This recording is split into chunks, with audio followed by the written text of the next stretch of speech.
In the previous video, we've seen that by doping a piece of silicon with either phosphorus or boron, we're able to change the number of electrons in the conduction band or to change the number of holes in the valence band. This allows us to engineer the conductivity of silicon very precisely. We've also learned that when visible light is absorbed by a piece of silicon, that an electron in the valence band can be promoted into the conduction band. Now, let's briefly talk about how a solar cell can be designed now. I'll show you what happens when we bring together a piece of N-type silicon with a piece of P-type silicon. So imagine that down here we've got a piece of silicon material that's been doped with some phosphorus. And up here we've got some silicon that's been doped with some boron. And what I've drawn here are only the mobile charge carriers. Silicon has a lot of electrons that are just locked into the crystal where the bonds haven't been broken. Those don't make any difference because they can't move. They can't participate in electrical conduction. So what I'm trying to illustrate down here are the mobile electrons, the electrons in the conduction band donated to the lattice by the phosphorus. And what I'm illustrating up here are the holes in the valence band that are free to move around the crystal. Obviously, there are a few free electrons up here and a few free holes down here too, but the numbers are vanishingly small, so I've not drawn any of them. Once you start doping things with phosphorus or boron, the number of carriers due to the phosphorus or boron just completely and totally outnumber those that are intrinsic to the silicon itself. Now, in this situation here, I'm showing the mobile charge carriers. What do you think is going to happen with all of these holes up here and all of these electrons down here since they're mobile? Well, they're going to diffuse around the crystal, just like gas spreading out in a room. Now, it's worth pointing out that the situation shown here is electrically neutral.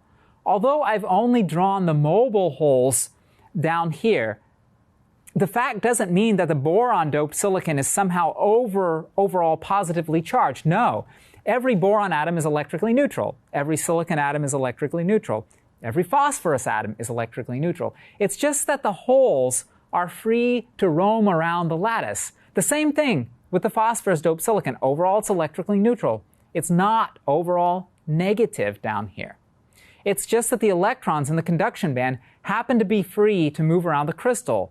They're going to diffuse, and you'll start ending up with an excess number of electrons and holes on either side of the junction.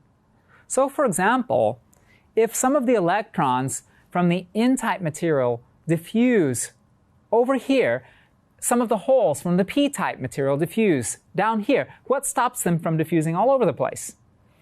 Well, as the electrons diffused across the junction, it causes the P-type side to become just a little bit negative because now it has an excess number of electrons. Down here, we've gotten some holes that have diffused across the boundary because they're mobile. It's caused the N-type side to become slightly positively charged. So once the P-type side becomes slightly negative, it starts to repel more of the diffusion. Similarly, when the N-type side becomes slightly positive due to the holes which have diffused across the junction, it starts repelling additional holes that might like to diffuse across the junction too. So this process is kind of self-limiting, right? You don't get endless diffusion because a small amount of diffusion generates an internal electric field that will then oppose additional diffusion. Now, here's what's very special about this junction. I'm now not showing any of the internal charges, but we already know that they've rearranged themselves a little bit. But overall, the piece of silicon is still electrically neutral. If we were to measure the voltage across the piece of silicon, the voltmeter would read 0 volts. Two pieces of doped silicon brought together do not magically create a power source. The only thing that we have here is a slight internal charge redistribution. That's all. Near the junction, the P-type side is slightly negatively charged, and the N-type side is slightly positively charged. But that's only the case near the junction. There's no electric field that can be measured externally with a voltmeter. But what's really special is if light is absorbed by the silicon. Imagine now that a photon of light enters the block of silicon and excites one of the valence electrons up into the conduction band. This now has absolutely nothing to do with the boron or phosphorus, not just yet. It's just that by absorbing a photon of light, an electron, which was previously locked into the valence band and unable to move around, is now in the conduction band. It's free to move. And the hole it left behind is also free to move. Where's that hole going to go? And where's that electron going to go? Well, the hole will be attracted upwards to the p-type side because of the slight negative charge. And the electron will be attracted down here towards the n-type side because of the internal positive charge. If a lot of light is shining on a solar cell, we would then end up with a situation where huge numbers of holes bunch up at the p-type side of a solar cell and huge numbers of electrons bunch up at the n-type side of the cell. This shows up as a voltage. It can be measured with a voltmeter. And that's how a solar cell works. It's really as simple as that. And if you put this into a circuit, then you can drive electrons around an external circuit and do useful electrical work. Here's the learning points that I hope you can remember from this class. The first is that undoped silicon, or unmodified semiconductors and insulators, have very few mobile electrons.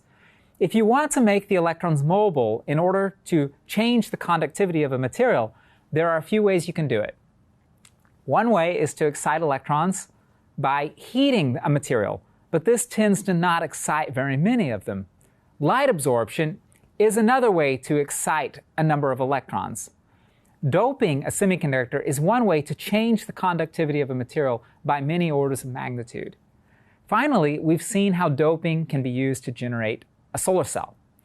This business of putting together p-type and n-type materials is used to make transistors, integrated circuits, and it's really amazing to me that something as simple as conductivity engineering is responsible for changing the world and changing our lives so much.